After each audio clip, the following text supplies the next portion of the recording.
തൃശൂരിൽ ഭാര്യയെയും ഭാര്യ മാതാവിനെയും കൊലപ്പെടുത്തിയ ശേഷം ഒളിവിൽ പോയ പ്രേംകുമാർ കൊടും ക്രിമിനലാണ്. ആദ്യ ഭാര്യയെ പെൺസുഹൃത്തിനൊപ്പം ചേർന്ന് കൊലപ്പെടുത്തിയ ശേഷം മൃതദേഹം തിരുനെൽവേലിയിൽ കൊണ്ട് മറവ് ചെയ്തത് 2019. രണ്ടാം ഭാര്യ രേഖയെ വിവാഹം ചെയ്തത് ആദ്യ ഭാര്യ വാഹനാപകടത്തിൽപ്പെട്ട് മരണപ്പെട്ടുവെന്ന് കളവ് പറഞ്ഞ് 3 പേർക്ക് വധശിക്ഷ വിധിച്ച ആ കൊടും ക്രൂരതകളിലേക്ക്.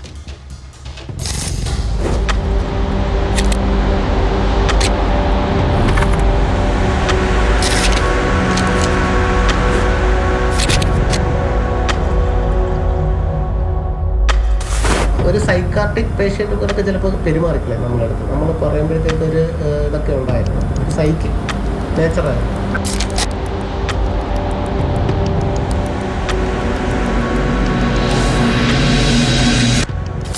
കഴിഞ്ഞ ദിവസം വാർത്തകളിൽ നിറഞ്ഞു നിന്ന ഒരു പേരാണ് പ്രേംകുമാർ. പടിയൂരിൽ ഭാര്യ മാതാവിനെയും കൊലപ്പെടുത്തി എന്ന് സംശയിക്കുന്ന പ്രതി. പടിയൂർ പഞ്ചായത്ത് ഓഫീസിനടുത്ത് വാടകയ്ക്ക് താമസിക്കുന്ന കാരളം വെള്ളാനി കൈതവളപ്പിൽ മണിയുടെ മകളുടെയും മൃതദേഹം ഇക്കഴിഞ്ഞ ബുധനാഴ്ചയാണ് വീടിനുള്ളിൽ അഴുകിയ നിലയിൽ കണ്ടെത്തിയത്. പ്രേംകുമാറിനെ അറിയാവുന്നവരും നാട്ടുകാരും പറയുന്നു ഇത് കൊലപാതകമെന്ന്. ഒപ്പം അന്വേഷണത്തിലെ പ്രാഥമിക നിഗമനവും.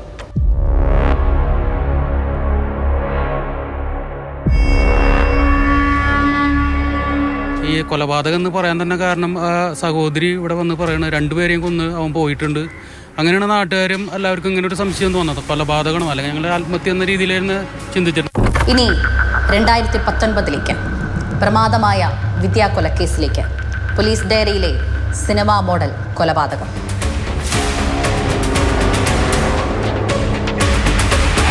തന്റെ ഭാര്യ വിദ്യയെ കാണാതായി എന്ന് ചൂണ്ടിക്കാട്ടി പ്രേംകുമാർ പോലീസിന് പരാതി നൽകുന്നു. വിദ്യയുടെ തിരോധാനവുമായി ബന്ധപ്പെട്ട് വിദ്യയുടെ മൊബൈൽ ഫോൺ കേന്ദ്രീകരിച്ച് പോലീസ് അന്വേഷണം ആരംഭിച്ചു. എറണാകുളത്ത് നിന്ന് നേത്രാവതി എക്സ്പ്രസിലായിരുന്നു അവസാനമായി പോലീസ് ഫോൺ ലൊക്കേറ്റ് ചെയ്തത്. ഭാര്യ മറ്റൊരാൾക്കൊപ്പം കടന്നുകളഞ്ഞുവെന്നായിരുന്നു അന്വേഷണ ഉദ്യോഗസ്ഥർക്ക് മുൻപിൽ പ്രേംകുമാർ നൽകിയ മൊഴി.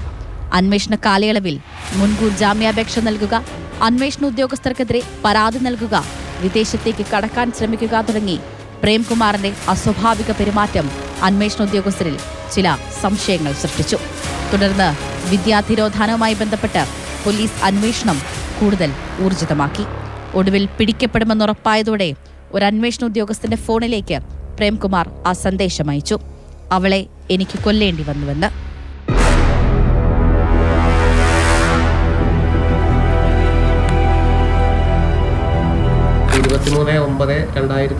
തീയതിയാണ് നമുക്കൊരു മിസ്സിംഗ് കേസ് വരുന്നത്. നമ്മുടെ പള്ളിയിലെ വിഷയമൊക്കെ നടക്കുന്ന സമയമായതുകൊണ്ട് ഈ കംപ്ലൈൻറ്റ് തരുന്ന സമയത്ത് തന്നെ പരാതിക്കാരൻ നമ്മളോട് പറഞ്ഞ 4 ദിവസം കഴിഞ്ഞ് കേസെടുത്താൽ മതി എന്ന് പറഞ്ഞപ്പോൾ തന്നെ നമുക്ക് ആ പരാതിയിൽ ഒരു ചെറിയ ഡൗട്ട് തോന്നിയിരുന്നു. 2019 ഉദയംപേരൂർ നടക്കാവിൽ വാടകയ്ക്ക് താമസിക്കുകയായിരുന്നു പ്രേംകുമാറും ആദ്യ ഭാര്യ വിദ്യയും. ഇതിനിടയിൽ തിരുവനന്തപുരത്തെ ഒരു സ്കൂളിൽ പൂർവ്വ വിദ്യാർത്ഥികളുടെ റീയൂണിയൻ സംഘടിപ്പിക്കുന്നു. ഈ സമയമാണ് പ്രേംകുമാറും സഹപാഠിയായിരുന്ന സുനിതയും അടുപ്പത്തിലാകുന്നത്. കുറച്ചു നാളുകൾക്ക് ശേഷം ഈ ബന്ധം വിദ്യ അറിയുന്നു. തുടർന്ന് വിദ്യയെ ഇല്ലാതാക്കാൻ ഇരുവരും കരുക്കൾ നീക്കി തുടങ്ങി. ഇരുവരുടെയും ബന്ധത്തെ തുടർന്ന് നഴ്സായിരുന്ന സുനിത ഹൈദരാബാദിലെ ജോലി ഒഴിവാക്കി കടക്കിലെ ഒരു ആശുപത്രിയിൽ ജോലിക്കായി പ്രവേശിക്കുന്നു. തിരുവനന്തപുരം പെയ്യാട് പ്രേംകുമാറിന് ഒരു ഓഫീസുണ്ടായിരുന്നു. ഇതിന് സമീപം ഇരുവരും വാടകയ്ക്ക് ഒരു വീടെടുത്ത് താമസമാക്കുകയും ചെയ്തു.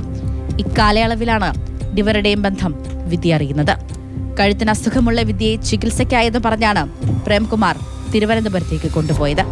സംഭവ ദിവസം രാത്രി വിദ്യയ്ക്ക് അമിതമായി ഇയാൾ മദ്യം നൽകി ബോധരഹിതയാക്കി.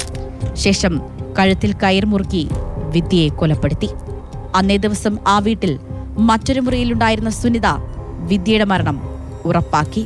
ശേഷം അടുത്ത ദിവസം വിദ്യയുടെ മൊബൈൽ ഫോൺ നേത്രാവതി എക്സ്പ്രസിലെ ചവറ്റുകൊട്ടയിൽ ഉപേക്ഷിച്ചു.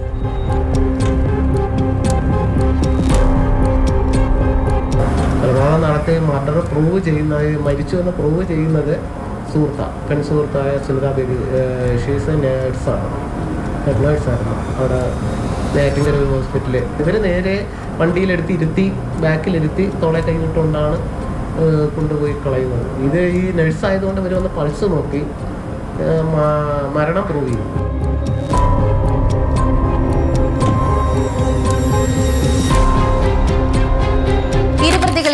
പോലീസ് അറസ്റ്റ് ചെയ്തു. പക്ഷേ 90 ദിവസത്തിനുള്ളിൽ കുറ്റപത്രം സമർപ്പിക്കാൻ സാധിച്ചില്ല. മൃതദേഹം മറവ് ചെയ്തത് തിരുനെൽവേലിയിലെ വള്ളിയൂരിലാണ്. വള്ളിയൂർ പോലീസിൽ നിന്ന് വിദ്യയുടെ DNA സാമ്പിൾ ഫലം ഉൾപ്പെടെ വൈകിയത് കുറ്റപത്രം സമർപ്പിക്കുന്നതിന് കാലതാമസമെടുത്തു. ഒടുവിൽ 2 പ്രതികൾക്കും ജാമ്യം.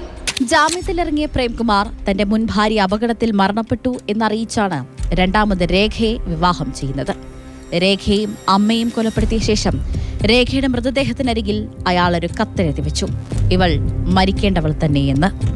ഒരു സൈക്കാട്രിക് പേഷ്യൻ്റ് പോലൊക്കെ ചിലപ്പോൾ പെരുമാറിക്കില്ലേ നമ്മളടുത്ത്. നമ്മൾ പറയുമ്പോഴത്തേക്ക് ഒരു ഇതൊക്കെ ഉണ്ടായിരുന്നു. സൈക്കിക് നേച്ചറായിരുന്നു. നിങ്ങൾ എന്തിൻ്റെ പേരിലാണ് ഇത് ചെയ്യുക, നിങ്ങൾക്ക് ഇതെവിടുന്ന് കിട്ടിയെന്ന് ചോദിച്ചു. ഇങ്ങനെ ഫോൺ എടുത്ത് അങ്ങോട്ട് കാണാം. നമ്മുടെ ദൃശ്യം സിനിമകളുടെയാണ്. 2 സിനിമകളുടെ ഒരു ഇതാണ്. അത് 96. അത് ആ സിനിമയും ദൃശ്യവും മോഡലായിരുന്നു അന്നത്തെ അവരുടെ.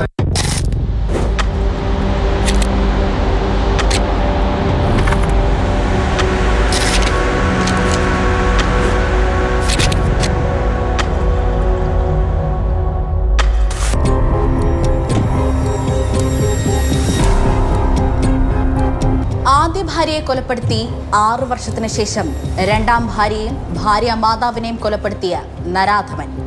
നമ്മുടെ സേനയ്ക്ക് ഇയാളെ പിടികൂടാൻ സാധിക്കുമെന്ന കാര്യത്തിൽ സംശയമില്ല. പക്ഷേ ഇനിയും ജീവനുകൾ പൊലിയാതിരിക്കാൻ ഇയാൾക്ക് അർഹിക്കുന്ന ശിക്ഷ ലഭിക്കണമെന്ന് മാത്രം. ക്യാമറമാൻ വിജേഷ് പുതുവാശ്ശേരിക്കൊപ്പം സ്നേഹമോൾ നൈനാൻ, മാതൃഭൂമി ന്യൂസ്, കൊച്ചി.